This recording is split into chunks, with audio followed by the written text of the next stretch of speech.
criticized COVID vaccines are now dead after contracting the virus. Dick Farrell, Phil Valentine, and Mark Bernier all died within just this past month. But as the political divisions over the vaccine deepen, will their deaths sway the minds of their listeners? Joining me now, NBC News political reporter Alan Smith. Alan, welcome to you. I know you have a new article on NBCnews.com about this. So give me a sense of the consensus here. Is this going to change any minds about the vaccine? What are you hearing? Well, from one of the gentlemen I spoke to, who I know he was a Kentucky Republican, he's been hesitant to take the vaccine really this whole time. This hit him. You know, he was aware that these guys had died, and he's still on the fence about it. And why? Why is he hesitant? Does he give you the logic for that? I mean, he cites a bunch of stuff that, you know, other people who are against the vaccine are citing online.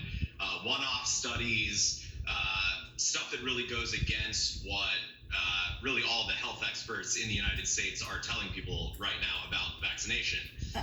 So it really seems that for a lot of the hesitancy, even, you know, hearing a trusted source like one of these conservative radio hosts who would mock the vaccine and then dies of coronavirus within, you know, weeks of the battle beginning, it hits home for some of these guys, but the hesitancy doesn't seem to be drawn back at all. Give me a sense of how influential these guys were with their voices in their listening communities.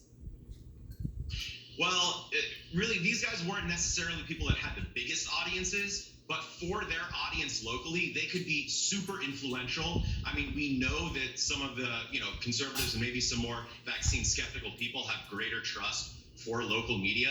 So there are fellow conservative radio hosts who I spoke to that said, yeah, this could certainly have an impact on the listening population to see one of these guys they're listening to and they're trusting and they're taking advice on stuff like this, and then they just see him die like snap of the finger. Do you think that their voices to their listening audience superseded that of government voices? I mean, if you get what I'm trying to say, I mean, would they listen to?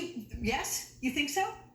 Yes, absolutely. I mean, much of the vaccine skepticism comes from a place of, I don't trust the government. I don't trust what mainstream sources are telling me. And these are guys who have an audience built up off of the idea that I am not the mainstream source. I'm going against what the government is telling you. You know, I'm saying the things that other people don't want you to hear. Yeah. And so to see these guys have that happen to them, and also two of these three guys, at least according to their families, changed course on vaccines right before death. They were telling family members get the vaccine, and family members went out in public and said these guys are encouraging right now for people to get vaccinated. But for them, it was too late already. The disease had progressed, and they were essentially on their deathbeds at that point. That's just tragic. Okay, Alan Smith, thank you so much. Appreciate the story. Some of President Biden's sweeping initiatives, how do they compare to those that came before him? And how will history judge his actions to end America's longest war? I've got new perspective next.